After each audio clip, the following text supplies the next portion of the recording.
유다의 아사 왕 제26년에 바하사의 아들 엘라가 디르사에서 이스라엘의 왕이 되어 2년 동안 그 왕위에 있으니라.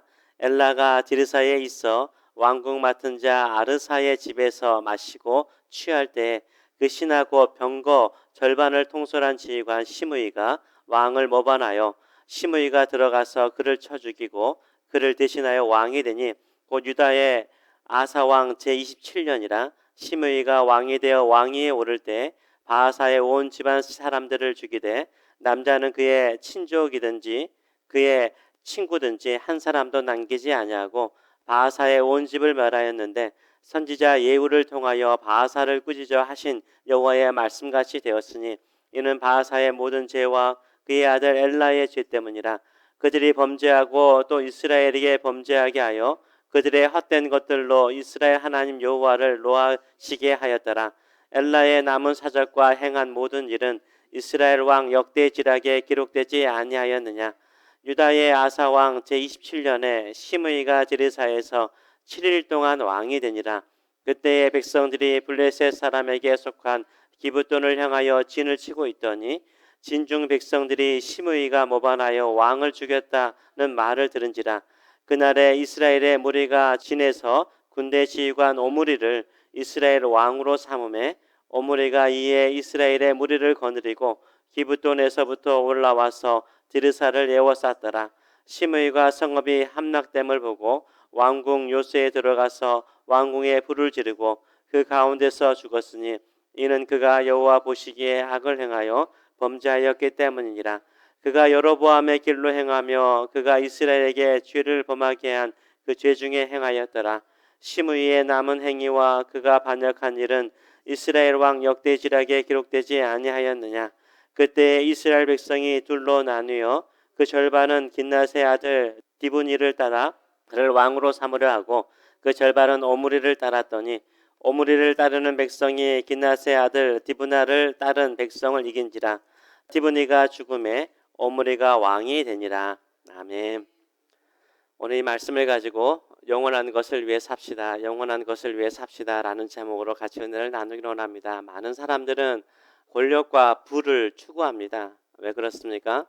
권력과 부를 얻게 되면은 모든 것을 할 수 있다라는 생각을 갖기 때문인 거죠. 모든 것을 할 수 있다라는 생각을 갖습니다. 그러나 권력의 세계는 어떻습니까? 살벌하죠. 권력의 세계는 살벌합니다. 조선시대를 보더라도 그것을 쉽게 알 수 있습니다. 동생이 형을 죽이고요. 또 삼촌이 친조카를 죽이고 아버지가 아들을 뒤지에 가두어서 죽이곤 하는 것을 우리가 역사를 통해서 보지 않습니까? 그래서 얻은 것이 무엇입니까? 행복을 얻나요? 보람을 얻나요? 업적을 얻나요? 아니죠. 권력의 허무함을 얻습니다. 권력이 얼마나 허무한가를 깨닫는 거죠. 권력이 허무하다는 것을 너무나 잘 알면서도 사람들은 그 유혹을 벗어나지 못합니다. 마치 꿀의 유혹을 벗어나지 못하는 것처럼 수많은 사람들은요, 꿀통이라는 권력의 유혹에 포적되며 거기에서 지금도 죽어가고 있습니다. 이런 권력투쟁은 단순히 세상 정치판에만 있는 것은 아니죠. 가정 안에서 권력투쟁이 있죠. 주도권을 잡고자 하는 것이 있고요. 거룩한 공동체인 교회 안에서도 이런 권력투쟁이 있습니다. 심지어는 남들을 돕는 구제기관 안에도 이런 권력투쟁, 주도권 싸움이 일어나고 있습니다. 오늘 본문에 아주 극심한 권력투쟁을 보여주고 있습니다. 북이스라엘 왕 바하사가 죽습니다. 그리고 그의 아들 엘라가 왕이 됩니다. 엘라가 왕이 된 지 2년 만에 반역이 일어납니다. 이 국내 대신 아르사의 집에서 잔치를 베풀어서 거기에 들어가서 엘라가 마음껏 취했는데 그때 병거 절반을 통솔하는 이 시므이가 모반을 하죠. 들어와서 이 왕을 죽이고 왕이 됩니다. 그때 왕이 된 이 시므이가 어떻게 합니까?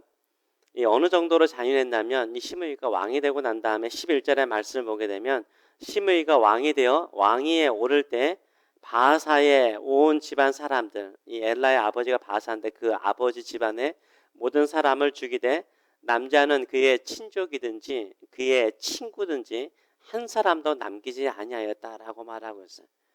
바하사의 온 식구 남자들을 다 죽였다는 거예요. 심지어 누구까지요?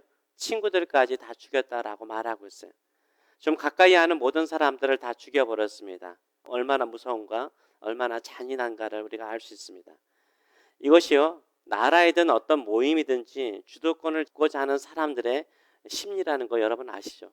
한번 권력을 잡으면 자기에게 위협이 되는 모든 사람들을 살벌하게 죽이는 성향들이 사람들의 마음속에 있습니다. 이렇게 시므이가 왕을 모반하에서 왕이 됐다는 소식을 이 전쟁터에서 전쟁을 하고 있는 군사들이 듣게 됩니다. 이 당시 블레셋 성 기브돈이라는 성을 이 북이스라엘 군대가 가서 지금 포위를 하고 공격을 하고 있었습니다. 근데 군대 장관이 바로 오므리였습니다. 이름이 비슷비슷하죠. 시므이, 오므리 비슷비슷해요. 그때 그 전쟁터에 있던 군대들이 이 소식을, 시므이가 왕이 됐다는 소식을 듣고 자신의 군대 장관 오므리를 왕으로 세워가지고 그 당시에 수도였던 디르사를 공격해 옵니다. 곧바로 공격해 오는데 수도가 금방 함락이 되죠. 함락되는 모습을 보고 있던 이 시므이가 궁궐을 불질러 버립니다. 불질러 버려서 궁궐이 불타면서 이 시므이도 함께 죽게 되는 거죠. 이 시므이는 단 7일 동안 왕이 되었는데 단 7일 동안 그렇게 잔인하게 사람들을 죽이고도 7일 동안 통치하고 죽습니다. 이 오므리가 수도 이 디르사를 함락했음에도 불구하고 나라가 북이스라엘이 안정을 취하지 못합니다. 나라가 두 개로 딱 갈라져요. 한쪽은 이 오므리를 추구하고요. 한쪽은 긴낫의 아들 디브니를 쫓아갑니다.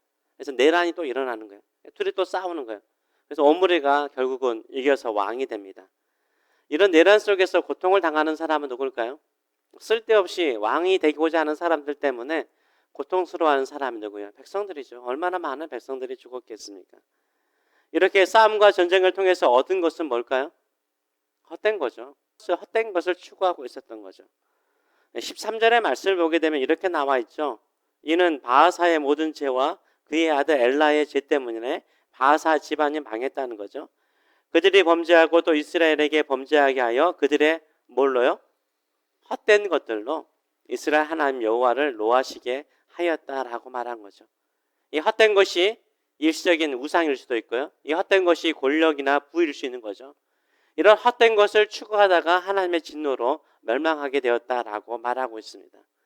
무엇이 헛된 것입니까? 무엇이 헛된 거요? 일시적인 거죠. 영원하지 않는 것은 헛된 것입니다. 잠깐 있다가 사라지는 것은 헛된 것이죠. 권력도 잠깐 있다가 사라지잖아요. 물질도 잠깐 있다가 사라지는 거잖아요. 엘라는요, 아버지 바하사에게 권력을 물려받아서 왕이 되었습니다. 그러나 고작 몇 년이요? 2년 통치하고 잔인하게 그의 믿었던 신하 시므이에게 배신당하여 죽임을 당하죠. 시므이는요, 자신의 주군을 죽이고 왕이 되었습니다. 몇 년 동안 통치했어요? 몇 년이 아니라 7일 동안. 7일 동안 통치하다가 죽었습니다. 이 질에 대한 평가는 뭡니까? 헛된 것을 추구한 죄예요. 헛된 것을 추구하다가 헛되게 그들의 인생을 망하는 것을 보여주고 있습니다. 심지어 단 7일 동안 통치했던 시므이에 대한 평가도 재밌어요. 7일 동안 뭘 했을까요? 아무것도 안 했으면 아무것도 없는 기록이 남아야 되는데 19절은 이렇게 말해요. 시므이가 7일밖에 통치 못하고 죽은 이유가 이는 그가 여호와 보시기에 뭐요? 악을 행하여 범죄하였기 때문이라고 말하고 있어요.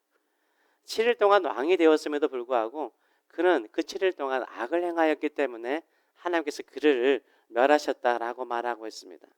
우리는요, 무엇을 위해서 살아가십니까? 영원한 것을 위해서 살아가십니까? 일시적인 것을 위해서 살아가십니까? 영원한 것을 위해서 살아가시는 저 여러분 되시길 축원합니다. 새벽에 기도하는 거요? 이거 영원한 거죠. 왜 그렇습니까? 우리의 기도는 사라지지 않기 때문인 거예요. 하나님의 보좌에 올라가서 반드시 응답되는 줄 믿습니다. 우리가 죽고 난 다음에도 우리가 여기서 간구한 모든 기도의 제목들은 다 응답될 줄 믿습니다.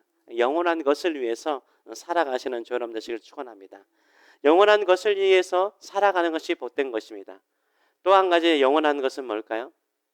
하나님만을 믿고 살아가는 것, 그거 영원한 줄 믿습니다. 왜 그렇습니까? 이 땅에 있는 우상들은 일시적인 거예요. 살아있지도 않고 헛된 것입니다. 하나님은요, 영원히 살아계신 분이세요. 영원히 살아계신 하나님만을 믿고 살아가는 그 믿음이 영원한 것인 줄 믿습니다. 또한 영원한 것이 뭐가 있을까요? 사랑이죠. 사랑이요. 사랑하는 것은 영원한 거예요. 사랑하는 것은 헛되지 않습니다. 사랑하며 살아가시는 저 여러분 되시길 축원합니다. 또한 영원한 것이 뭐가 있을까요? 소망이죠, 소망. 소망은 영원한 거예요. 이 땅의 물질에 대한 소망이 아니라 땅의 것에 대한 소망이 아니라 어디요? 하늘의 것에 대한 소망.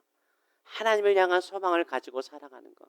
내가 이 땅에 살아갈 때 하늘을 향하여 쌓는 그 믿음을 가지고 살아갈 때 하나님께서 우리를 그 믿음에 합당한 소망에 합당한 열매를 주실 줄 믿습니다.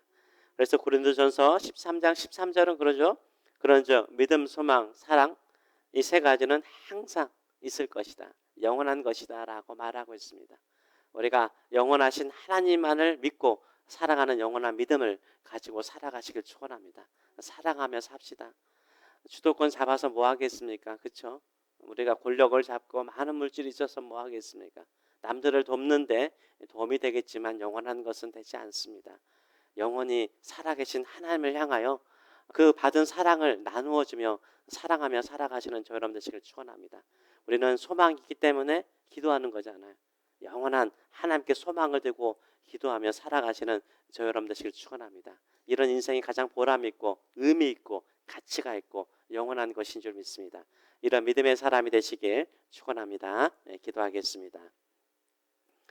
살아계신 하나님 아버지, 우리가 주도권을 잡고자 권력을 투쟁하거나 물질을 얻고자 많은 사람들을 힘들게 하는 인생 되지 않게 하여 주시고 영원한 것, 영원한 하나님을 믿는 믿음으로 살게 하여 주시고 영원한 것, 사랑으로 사람들을 품고 사랑함을 통해서 하나님의 마음속에 사람들의 마음속에 영원히 남는 사람 되게 하여 주시고 이 땅에 대한 소망이 아니라 하늘에 대한 소망이 있기 때문에 내 기도로 살아가게 하여 주셔서 헛된 것이 아니라 영원한 삶을 살게 하여 주시고 영원한 축복의 인생을 살아가는 저희들의 삶들이 될 수 있도록 인도하여 주시옵소서. 감사드리며 예수님의 이름으로 기도합나이다. 아멘.